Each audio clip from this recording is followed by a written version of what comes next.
Halo semuanya. Halo, salam kenal semuanya. Semua orang keren di sini, semua orang yang udah datang ke sini untuk belajar karena kalian mau mempelajari sesuatu dari ini. Lalu sebenarnya apa itu belajar? Kita semua itu sebenarnya memiliki bakat. Kalau misalkan kamu pada hari ini mikir, gua nggak punya bakat, itu salah. As long as kamu masih bisa masih bisa mengerti sesuatu, itu kamu masih punya bakat. Kita semua punya bakat yang universal, yaitu bakat tersebut adalah belajar. Tapi ya semua orang otaknya berbeda, semua orang mengakses talenta tersebut juga dengan cara yang berbeda. Ada yang jago misalkan secara audio gitu belajarnya, ada juga yang belajar secara visual, ada juga yang belajar secara langsung ngelakuin sendiri. Tapi ada juga yang orang-orang kayak aku yang kalau belajar cuman karena aku tertarik aja, cuman karena pengen aja tahu apa sih sebenarnya ini, apa sih sebenarnya itu, apa makna di balik ini. Dan aku obsessed terhadap proses tersebut. Dan hari ini aku mau berbagi cerita tentang gimana sih my obsession, my love, my passion for learning bisa kanku dan bisa membuka pintu-pintu baru yang nggak tahu bahwa itu ada. Nah, jadi bagi yang kalian berpikir Talks ini bukan tentang kita, tapi ini tentang aku, bukan. Talks ini tentang kita, tentang kalian semua yang ada di sini. Kenapa? Karena kita semua bisa menyerap informasi, kita semua bisa belajar, kita semua punya talenta tersebut. Oke, dari kecil aku tuh nggak pernah cocok dengan kata normal. Ketika orang-orang anak-anak lain bermain di luar, hobi aku, "Ini anak aneh banget, hobinya malah baca buku, malah nongkrong di perpustakaan komplek yang waktu itu kagak ada orang sama sekali." Well, ada sih orang satu, dua, tiga kali ya, tapi ya mostly orang-orang pada main di luar. And dulu aku berpikir bahwa ini adalah kekurangan. Kenapa aku pikir ini kekurangan ya? Ya jelas lah, karena mana ada orang lagi main bola atau lagi main sepeda atau lagi mana tiba-tiba ditanyain, lu tahu nggak tentang programming JavaScript? Kan aneh gitu ya. Terus tiba-tiba kayak gitu. Malah nanti aku takutnya dicap lagi anomali programming atau apalah. Well, fun fact, aku bukan anak IT, tapi aku pernah terjerumus ke situ. Nah, aku pada usia aku yang cukup late, di usia 20 aku kemarin, I got a diagnosis and that diagnosis was ASD and ADHD. Dan funny enough, a lot of people in a lot of countries di banyak negara mengira bahwa my condition itu sebuah inability, sebuah kekurangan, sebuah sesuatu yang harus dibenarkan dan sebuah sesuatu yang harus dikoreksi, which could never be further from the truth. Kekurangan? Enggak, aku nggak pernah sedikit pun melihat itu sebagai kekurangan. Bahkan pas aku didiagnosis tersebut ternyata aku dapat clarity kayak, "Oh, pantesan aku punya segala macam ability ini. Pantesan aku bisa melakukan ini dan bisa melakukan itu. Oh, ternyata karena emang aku berbeda." Dan untuk orang-orang sepertiku, mungkin kita cuma butuh bahasa baru untuk men-translate yang kita tahu dan mengkomunikasikannya ke dunia luar. Karena komunikasi itu penting. Dan untuk aku, bahasa tersebut itu pemahaman. Aku hanya butuh untuk memahami sesuatu dengan dalam supaya aku bisa memberitahu kepada orang lain, supaya aku bisa memberikan output yang tangible yang bisa dilihat oleh dunia luar. Inclusion, it's not my brain's fault. It's the way I handled what I had. It's the way bagaimana aku bermain dengan kartu yang ada di tanganku pada saat itu. Kita hanya harus melihat dengan cara yang berbeda. Maybe we're looking at it the wrong way. Nah, banyak orang bilang kalau belajar itu tentang apa namanya sih, bisa belajar itu tentang baca, tentang ngafal, tentang apa namanya, wah ini gue belajar berjam-jam nih PPT-nya gue lihat-lihatin terus sampai gue muntah-muntah. Enggak. Tapi bagiku aku nggak pernah sekalipun melihat proses tersebut sebagai excruciating atau melihat proses tersebut sebagai suatu proses yang menyakitkan. Bahkan aku senang terhadap proses tersebut. Aku belajar karena aku suka prosesnya. Aku cuma bisa belajar kalau misalkan ada ketertarikan emosional di dalamnya. Ketertarikan di mana, oh, I wanna learn about this. Aku pengen tahu tentang ini. Tapi aku butuh pengertian dan aku butuh kedalaman. I need depth. Aku butuh kedalaman, butuh pengertian untuk mengetahui apa sih sebenarnya yang aku pelajari. Like the screen shows you right now, aku menyerap informasi seperti jaring laba-laba. Ini boleh dicatat ya. Kalau misalkan kalian struggling to study or something like that, kalian bisa memakai ini. Kalian bisa menyerap informasi seperti jaring laba-laba, melebar, berlapis, dan saling terhubung. Wow, simple ya. Tapi apa sih sebenarnya artinya? Artinya bahwa kita tuh memiliki poin-poin pemahaman yang berbeda tapi deep. Yang dimana poin-poin pemahaman tersebut kita gabungkan seperti jaring laba-laba, melebar, berlapis, dan saling terhubung. Itulah kuncinya, terhubung itu kuncinya. Mungkin orang bilang bahwa belajar ini, cara belajar aku, apalagi yang kalau misalkan, oh kalau cuma bisa belajar, kalau misalkan kalau misalkan ada emosional doang. Tapi buat aku ini bukan kekurangan, tapi ini adalah alur aku untuk mempelajari. Dan kocaknya lagi, informasi yang aku ingat secara emosional ini jauh lebih sustain. Aku bisa ingat hal-hal bahkan 5 to 10 years into the future. Jadi into the past, sorry. Iya, jadi ya cukup sangat efektif. Nah, coba kita bedah sebentar struktur aku. Kalau misalkan mungkin kalian nanya, kalau misalkan kita harus memiliki emosional dulu baru bisa study, apakah itu bisa produktif? Apakah aku bisa berjalan dengan hidup yang constantly giving us challenges? Nah, jawabannya adalah bisa. Tapi kita harus melihat dulu. Aku nggak pernah memaksain struktur dari luar. I always menggunakan strukturku dari dalam sistemku sendiri, my own way, my own system, my own design for my own sustainability.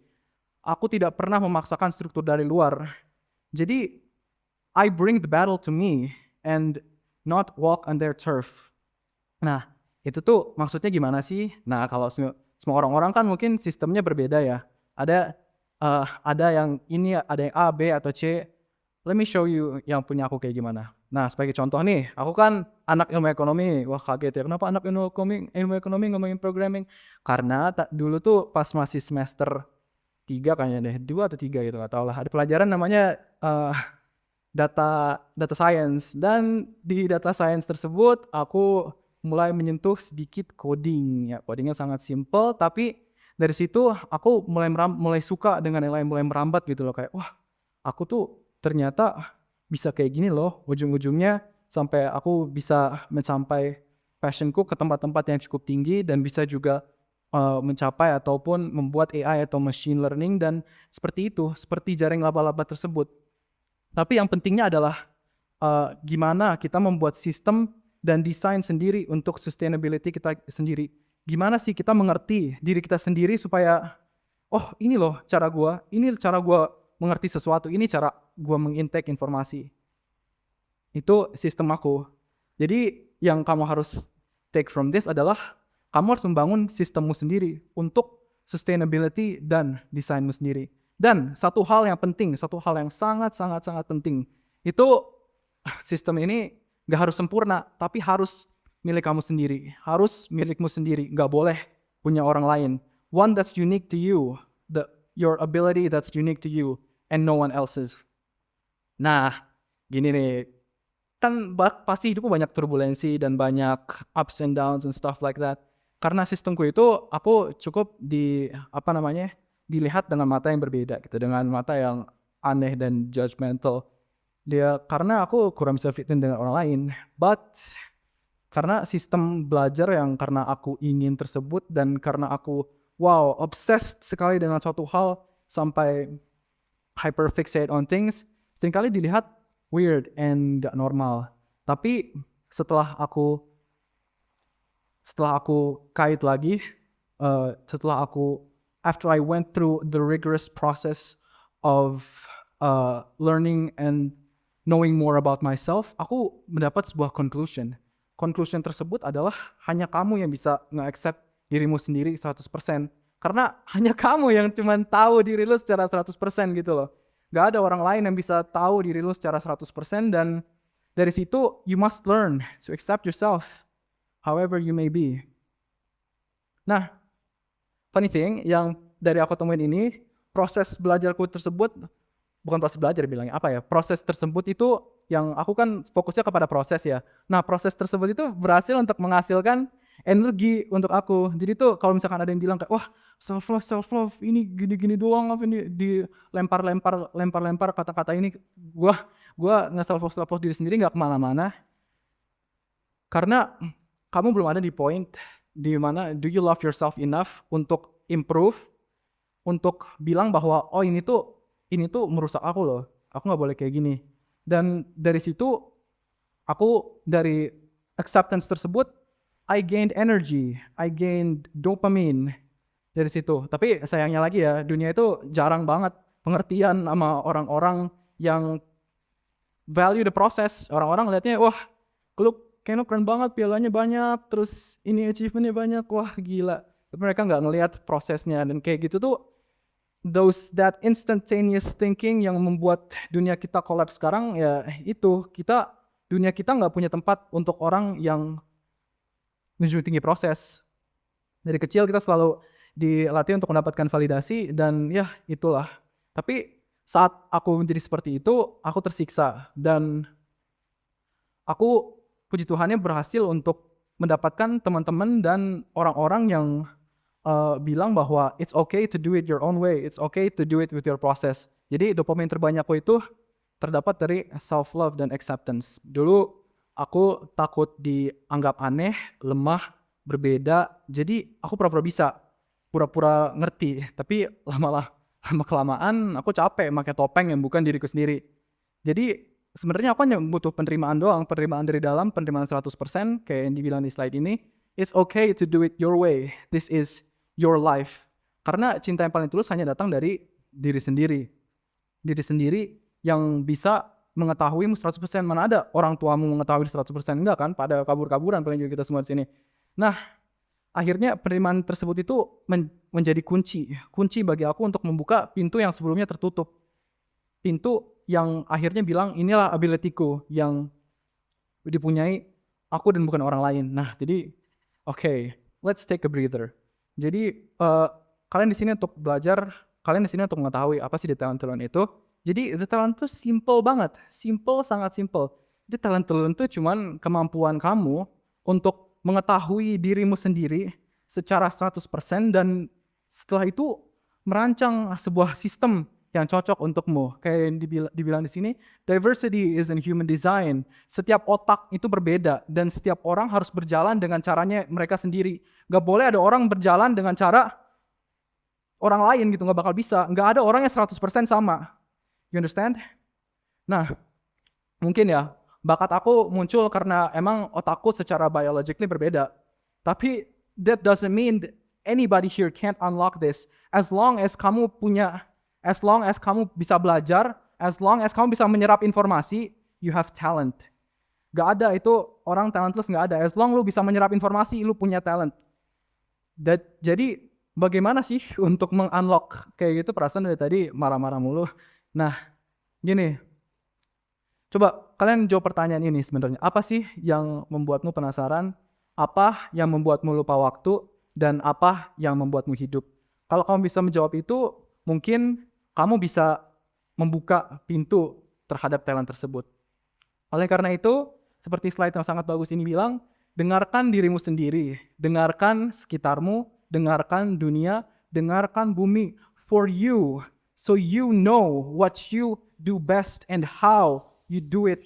Supaya kamu bisa tahu apa sih sebenarnya kartu-kartu yang ada di tanganku dan gimana cara terbaik untuk memainkan kartu tersebut. Itu. Oke, karena oleh karena itu perbedaan itu nggak boleh kita samain. Tapi karena semua orang berbeda, kita harus menyatukan dan merangkul semua orang. Meskipun kadang-kadang pasti sulit. Dunia ini masih ada, inovasi-inovasi dunia ini masih ada sekarang karena orang-orang berpikir secara beda, bukan karena orang-orang berpikir sama, enggak. Justru kalau semua orang berpikir sama nggak bakal ada inovasi-inovasi yang kita miliki sekarang. Even HP yang lagi kalian pegang itu hasil dari hundreds of years of innovation. Nah, aku tahu jadi berbeda itu kadang very sepi, tapi karena just let you know everybody is different, everybody is berbeda, nggak ada kata normal dan semua otak berbeda. Dari itu, karena perbedaan tersebut, aku berhasil untuk berdiri di sini sekarang. Berhasil mungkin membantu kalian yang memiliki isu yang sama juga. Mungkin kalian juga struggling with this. Dan let me tell you something, ya untuk kalian yang struggling with this, as long as you can learn, you have talent. As long as you can intake information, you have talent. As long as lu bisa intake informasi, lu punya talent. Jadi jangan pernah untuk sedetik pun mengira bahwa diri lu talentless. Dan terakhir, to end it off, aku ada quotes keren banget yang baru aku bikin. Do you love yourself enough to accept your strengths and weaknesses to improve, even when it seems like most people are against you? This has been Keno. Thank you very much, everyone.